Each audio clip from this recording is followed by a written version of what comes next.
誒，子軒睇緊啲乜嘢啊？魏教授，我喺度睇緊關於抗戰紀念日嘅新聞。哦，魏教授啊，我有幾個問題想請問一下你啊。好啊。魏教授啊，我知道喺8年抗戰嘅時候，香港紅卍字會已經開始慈善事業。母會有冇喺抗戰中幫助過難民呢？當然有啦。其實咧，早喺1937年7月7日之後啊，當時咧日本人發動咗對中國嘅全面侵略啊，咁中國政府亦都宣布進入咗全面抗戰狀態。喺咁嘅情形底下咧，我哋紅卍字會嘅母會啦咁就喺上海當時咧就宣布咗成為華南救濟隊嘅總監理部，係總管整個華南救濟。咁其實華南救濟嘅重點喺邊度咧？就喺香港。點解會香港係重點咧？就係因為當時嘅香港咧仲係英國殖民統治。喺咁嘅情形底下咧，日本人同中國人發生咗戰爭，但係咧同英國人咧就冇戰爭喎。其實就因為未宣戰咁，所以咧香港喺當時嘅狀態咧仲係一個冇牽涉咗戰火。咁所以咧，有好多喺內地受到戰火波及嘅地區嘅中國人咧，就只能夠跑嚟香港啦。咁所以我哋母會咧就將嗰個華南救濟嘅總監理部咧就設咗喺香港。咁點咧？當時咧就係利用咗香港紅卍字會啦，咁樣就實施咗一啲對於呢啲受難同胞嘅救濟。因為當時好多難民嚟嘅，咁所以我哋成立咗難民營。最初喺元朗就設立咗難民營啦，咁但係因為喺香港嘅難民營咧，應該講雖然係遠離咗戰火，但係管理唔容易而且咧嗰個條件唔好，所以咧後來咧我哋喺香港嘅難民營咧就撤退翻去內地，就喺深圳咧成立咗深圳難民營。咁但係好快咧，日本人咧就打到嚟深圳咯喎，咁打到嚟深圳之後咧，我哋喺深圳嘅難民營咧就撤退翻嚟香港，就喺大埔咧，大埔嘅叉坑就成立咗難民營。咁所以我哋有幾個難民營嘅。咁喺香港當時嚟講咧，亦都有好多嘅慈善機構咧就成立咗難民營但係咧，所有嘅難民營入邊咧，以我哋紅卍字會所管理嘅難民營咧，應該講係最受到推崇嘅。點解咧？因為我哋喺整個管理方面咧係做得好好。唔單止係難民嘅生活，我哋給予佢哋好好嘅一個條件啦。最緊要就係咧，我哋喺精神上給予咗難民咧一個佢覺得會安定佢嘅心境咯。咁後來咧，當即係打咗嚟，跟住日本人佔領咗深圳之後咧，戰火就平息。戰火平息咗之後咧，叉坑難民營咧亦都解散。解散，但係咧解散咗之後咧，就發現咧有啲小朋友咧係冇人認領喎。點解啊？因為講真，家人喺戰火入邊咧都失散咗咁所以啲小朋友留咗喺嚟冇人接走。咁所以咧，我哋卍字會咧又特別喺元朗就成立咗一個慈幼會一個慈幼會。嗰個慈幼會就應該叫做屏山。元朗屏山一個慈幼院咁就收羅呢啲小朋友所以我哋做咗好多嘢嘅。咁另外咧喺呢個過程入邊咧我哋又以香港母會為中心香港母會為中心成立咗一個叫做華南救濟隊呢個華南救濟隊同後來嘅華南救濟隊都唔同嘅因為呢個係香港母會去管理嘅。咁呢個咧主要係救助喺香港範圍以內同埋咧喺而家深圳嘅一啲地方啦咁嗰啲難民嘅情況嘅咁所以呢啲都係我哋喺抗戰嘅時候香港紅卍字會有關嘅一啲咁嘅救濟咯。抗戰之中有好多令人痛心嘅事情，令我記憶最深就係南京大屠殺事件。請問母會有冇喺事件中幫助難民同死難者呢？當然有啦，因為當時我哋係中國最大嘅民間慈善機構。另外一方面咧，我哋喺日本都有分會，所以日本人對於紅卍字會咧，佢唔能夠唔承認。咁當時咧，南京大屠殺係發生喺1937年12月13號咁開始當時咧佢哋攻陷咗中華民國嘅首都南京。咁入城咗之後，佢哋進行咗6個星期慘無人道嘅大屠殺。咁死傷者咧，即係30萬人，死難者30萬人啊！咁樣由於殺戮太多啦，殺戮太多，屍體太多啦，佢亦都唔能夠唔俾人去收屍啊！咁當時咧，我哋南京紅萬字會南京紅萬字會嘅掩埋隊就係收屍隊啦，咁樣佢就介入咗呢件事件。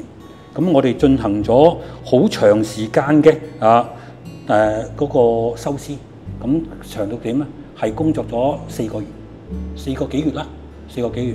咁收到嘅遺體咧係43,121個，咁平均咧每一日掩埋嘅就係500到600具遺體，而且呢個掩埋工作咧唔係話簡單咁樣就將佢哋呢啲大體咧推入去一個墳場就算我哋每一個遺體都會對佢個身體特徵咧進行詳細嘅登記同時咧亦都會將佢嘅遺物咧進行登記。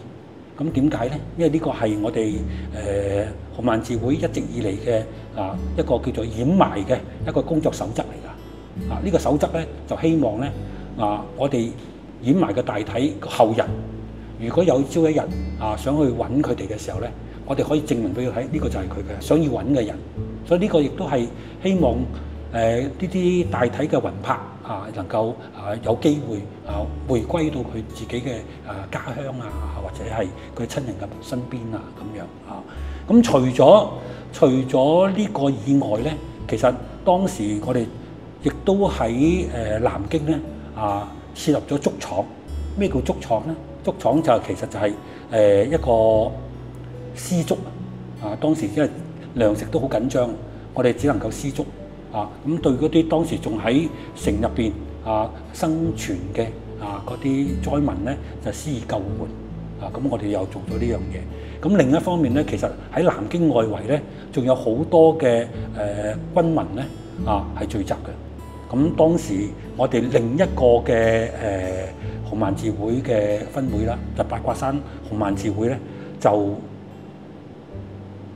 幫助呢啲軍民咧渡江因為佢當時我哋要渡過長江，係撤退到後方就幫助佢咁樣喺呢一度咧總體嚟講咧達到係又係30萬人咁所以我哋紅萬字會喺整個嘅南京大屠殺嘅過程入邊啦我哋都做咗好多工作。